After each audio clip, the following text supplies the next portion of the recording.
Hello, everyone. I'd like to welcome you to the opening presentation for the District of Lantzville Age-Friendly Plan. It's exciting to be a partner with you in this most important endeavor. I'm going to do the introductory comments and give you a brief introduction to the whole topic of age-friendly cities and communities, and tell you a little bit about my experience and some of the developments that have taken place both in Canada and worldwide. My name is Elaine Gallagher. I'm an emeritus professor from the University of Victoria, School of Nursing. So as we begin our journey, I like to think of it as setting sail on a voyage. And as such, it's important to have all your ducks in a row and have a clear plan of where you're heading. You might recognize this photograph, and at the end of my presentation, I'll tell you why it has a particularly important role in my life. So the topics that we're going to cover in this presentation, I'm going to give you a brief historical perspective of my journey. We're going to talk about steering age-friendly communities into uncharted waters. And as you head into this area, some of the things that will help you in terms of tools and background information that will hopefully make your journey a little smoother. And I'll tell you about some of the lessons that we learned in working with over 30 communities across British Columbia in the past 10 to 15 years. So my beginnings as a gerontologist began in Saskatchewan at the age of 2. My grandfather used to take me every Sunday out to a nursing home to visit his brother. There we found 18 men housed in a single room, lining the walls, all dressed in white, and every Sunday in bed, waiting for hopefully someone to come and visit them. I asked my grandfather why no one got up and moved, and he said, well, I don't think they can. And I said, well, how would they know if they don't get them up and give them the opportunity? So we've learned a lot since then and come a long way. Nursing homes were anything but friendly, and we still have a long ways to go. Setting sail 2006.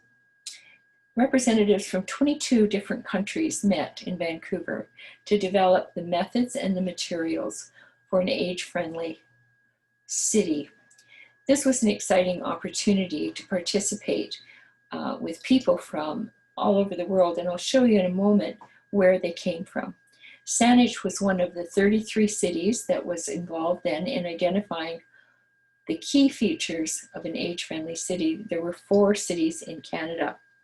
And this resulted in the World Health Organization publication of Global Age-Friendly Cities, a Guide, and a checklist of essential features of age-friendly cities. We'll talk more about that later. Here's a map showing you what the age-friendly collaborating cities look like. You can see that there were a number in the Americas. You can also see where we fit in here in terms of Saanich. The Canadian ones were Halifax, Portage-la Prairie, Saanich, and Sherbrooke, Quebec. It included companies in Africa, Eastern Mediterranean, Europe, Southeast Asia, and the Western Pacific. This was the final production of that initiative, the Global Age-Friendly Cities, a Guide.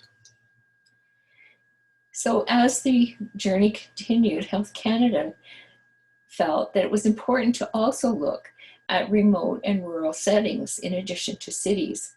So as the director of the Centre on Aging at the University of Victoria, I was contracted to help with this project. We collected data from 10 rural and remote communities across Canada and compiled a document with Health Canada called the Age-Friendly Rural and Remote Communities, a Guide. And indeed, we found that there were many similarities in terms of age-friendly criteria, but there were also some unique and important differences. The communities that we looked at and pulled together and did focus groups in were Alert Bay, Lumbee, BC, High Prairie, Alberta, Turtleford, Gimli, Manitoba, Ontario, Alberton, PEI, Guysborough, Nova Scotia, Clarenville, Newfoundland, and Port Hope, Simpson, Newfoundland. And age-friendly rural and remote communities, a guide resulted from that initiative.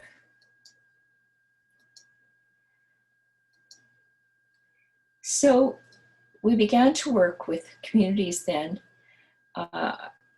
in British Columbia. I was contracted with the provincial government to work with over 30 communities in the ensuing few years. We formed steering groups and facilitated community assessments. We compiled assessments and assisted with the action plans. And we produced one-page summaries for the BC Age-Friendly website. In addition, we also developed a guide for age-friendly businesses. That guide is available online in BC Ministry of Health. This is what the guide looks like, creating an age-friendly business in BC. And some communities have decided to focus very heavily on this component in their age-friendly work. Others communities have looked at some of the other dimensions, which we'll talk about in a few minutes. Here's an example of the one-page document that we produced for the town of Port Hardy, BC. We looked at their achievements in areas of transit, recreation, outdoor spaces, and we looked at the funding that they received in terms of furthering their work in the whole area of age-friendly work. Another community we were in was Pemberton and Mount Currie, and this was an interesting community because it combined the forces of the town of Pemberton and the First Nations group of Mount Currie. They worked together on this project, and while there were some similarities, there were also some differences, which they negotiated and worked out as part of their plan. The group that they formed was called the Winds of Change Committee, and that was a very exciting opportunity. So when we were finished, the BC government asked us to try and determine what factors seemed to contribute to success in British Columbia. What were the lessons that we learned about what's important in setting up an age-friendly community? First of all, it was important to have the really strong support of the local government. And so when we went into every community, we requested that they have their local government pass a resolution endorsing this process and indicating a willingness to look at the results of the assessment that would be completed and help to determine where some resources might be committed to improving things in that community. We also found that it was really important to have a local champion, and it didn't really matter who that was. Sometimes it was the mayor. In Saanich, for example, it was the director of the Parks and Recreation department. In another community, it was a local member of the local government. And so it didn't really matter, but we felt that there had to be someone in the community that really got it, that really understood what age-friendly communities was all about, and that was passionate about it, and that would go to bat with others who needed to be brought on board, because it really does require a coalition of people coming together cooperatively to make some of the changes happen that are needed. It was also important to have a dedicated staff person and some volunteers. And so we found in communities where no one was assigned from City Hall to actually help coordinate the meetings, set the meetings up, invite people and so forth. If it was all done by volunteers, it seemed less likely to result in success. So I felt it was very important to have at least one person designated to carry out some of the tasks of pulling this together. We needed strong local partnerships, and these involved oftentimes a steering committee comprised of local business leaders, pharmacists, other businesses that supported seniors in various ways. Local RCMP and police forces often got involved, and ambulance. Any groups that have contact with seniors, of course, the nonprofits and nursing home groups and home care and so forth. Medical personnel were useful to have on board, but we certainly didn't want this to come across as being focused strictly on the medical system.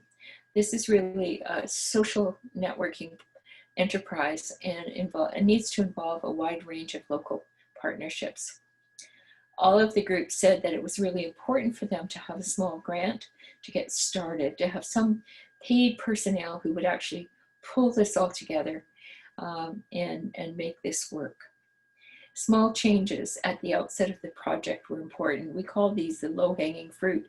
And so different communities approach this in different ways.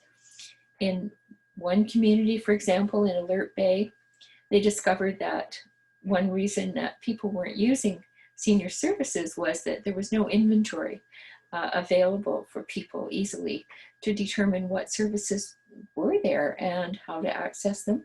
So within a week, they assigned someone to put together an inventory, laminate it, and send it out to every senior's home in the region.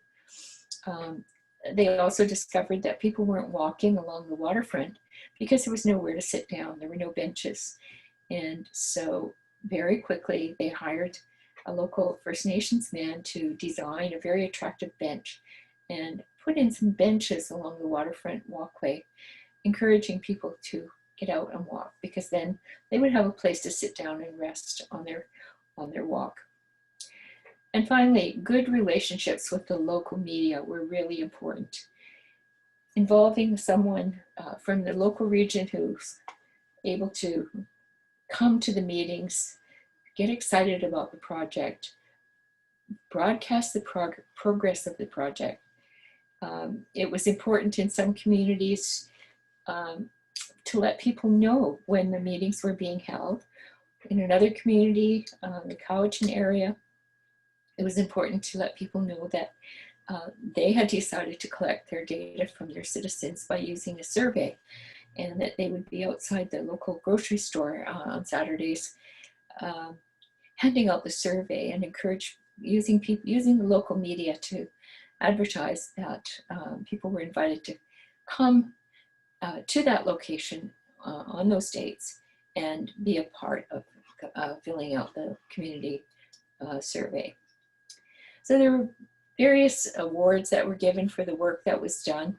Our age-friendly steering group actually was given one of the seniors, one of the Premier's Awards. You'll recognize our former Premier there and myself and members of my team who all participated in this project.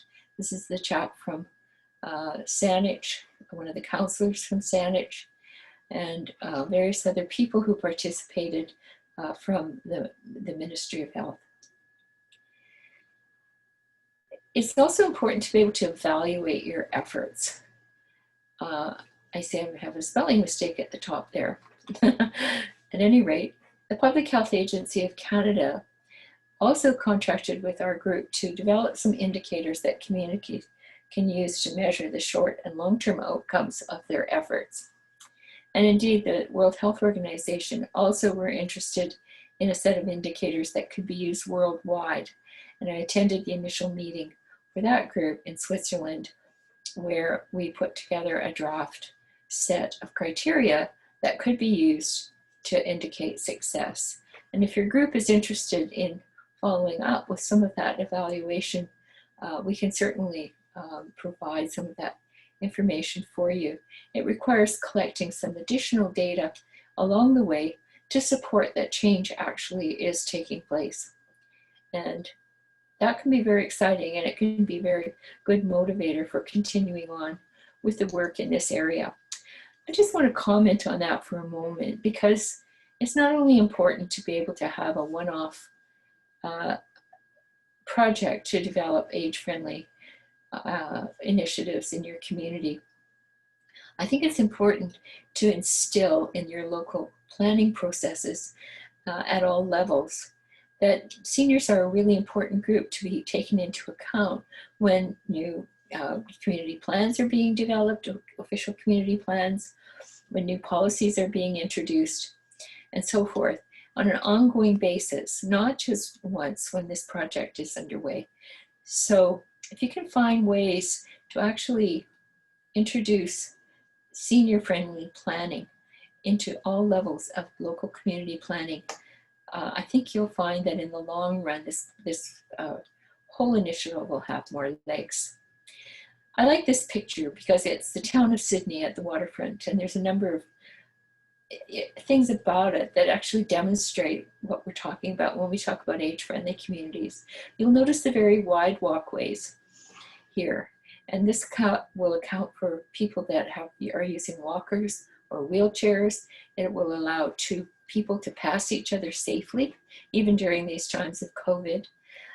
There's good lighting in this area, which actually you can't see right here, but a number of these posts have lights on them at night. It's really very attractive. It's clean, it's safe, there's no litter, there's nothing to trip on these sidewalks. There's a nice bench for sitting, and you'll see that there's benches all the way along. And so when you're thinking about pedestrian walkways, these are some of the features that one wants to see in place that will make for a safe pedestrian walkway. So what are the key features then of an age-friendly city? First of all, outdoor spaces and public places, buildings that are pleasant, clean, secure, and physically accessible. That's really important. And a lot of times people spend a fair bit of time on this particular aspect. In one community, for example, we handed out disposable cameras to the members of the steering group. And the seniors in that group went out and actually took pictures of spaces that created problems for them. Areas where trees had been overgrown, areas where roots had come up on the sidewalk and created cracks in the sidewalk that people were tripping on, and so forth. So there's various ways of going about collecting this information, but it's really important that outdoor spaces and public buildings be accessible. In another community, they found, for example, that the city hall had stairs that nobody could manage because there were no handrails on the stairs.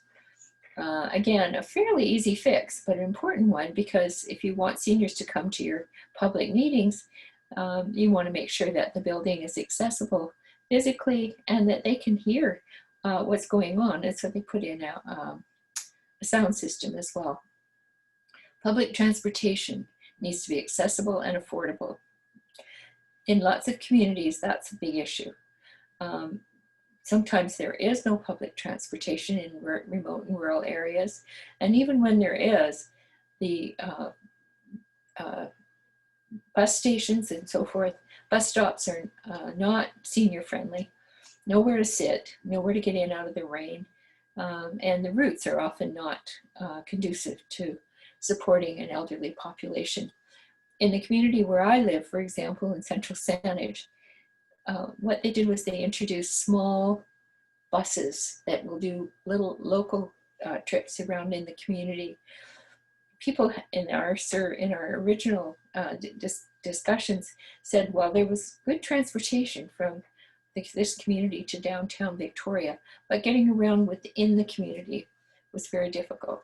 And that's why the Transit Authority decided to put in some smaller regional buses that would make routes around internally in the community. In another community, I should tell you, they actually redeployed school buses during the day to make several trips for seniors to get up and down across the community once the kids were dropped off at school, because they found the school buses were sitting empty throughout the day and the drivers had no additional work during that time period. Third, housing needs to be affordable, appropriately located, well-built, and well-designed and secure. I mean, you could spend your entire project just looking at housing if necessary. But again, this is only one of the 8 criteria that we encourage people to look at. It can be a huge issue if there is no appropriate housing for older people. Opportunities need to exist for social participation in leisure, social, cultural, and spiritual activities with people of all ages and cultures. We did a study on stairs at one point, and this was across Canada. And in different communities, we asked seniors where the most problematic stairs were. Interestingly enough, the single most important issue turned out to be churches. They found that many churches had stairs, and many of those stairs were unsafe. They didn't have handrails, they were slippery, they were difficult to maneuver. So it's really important that you have a look at how people are able to participate in leisure, social, and cultural, and spiritual activities across all levels. The 5th area is that older people are treated with respect and are included in civic life. In some communities, they actually have a seniors advisory committee that gets set up that can actually advise the mayor and council on issues that are arising. In other communities, it's handled in different ways, but it's really important that people feel that they are respected and that they are included. Opportunities need to be in place for employment and volunteerism that cater to older people's interests and abilities. And so, for example, we found that some organizations like to have volunteers, but they will only accept them if they're willing to come on a guaranteed regular schedule. And for some of the seniors that we talked to, it was important that this be done on a part-time basis, and when they felt that their health and their energy and their level was up to working. So it needed to be more flexible. I guess that's what I'm trying to say. Employment, there are seniors who want to continue to work, and we know that ageist attitudes do exist that make it difficult for older people to find employment. And so it's another area that needs to be looked at. Then we come to communication and information, and in many communities that is really important. It's easy to assume that seniors all have computers now or getting information in ways that many of the rest of us do, but that's not always the case. So it's important if you have activities going on, events, and so forth, that communication and information is really available. In one community, they had some floods and discovered that there were many seniors living alone that they had no way of getting in touch with, first of all, because they didn't know who they were. So the fire department decided to do an inventory of all seniors in the region who were living on their own and would like to have a call or a visit during a time of an emergency. That was a really important issue for that community. And it seems to me to be one that almost any community could benefit from. And lastly, it's important to have community support and health services that are tailored to older persons' needs. And like some of the other issues, this is so important that it could get sidetracked as being really the focus of any age-friendly endeavor. However, it is one of 8 areas that need to be looked into. We've actually left it until the last for that reason, so that people don't get tied up with just looking at, for example, a lack of doctors or clinics that are tailored to older people's needs. These are important issues, and I don't mean to undermine them in any way or shape or form, but they are one of the areas that also need to be examined. So with that, I'd like to thank you very much for the presentation. As you'll know, this is a picture of the Titanic, the great ship that sunk back in 1912. My grandmother claims that she had a ticket on that ship, and that for various reasons, she managed to miss the ship. I've actually written a fictional novel recently about her experiences on the sister ship, the Olympic.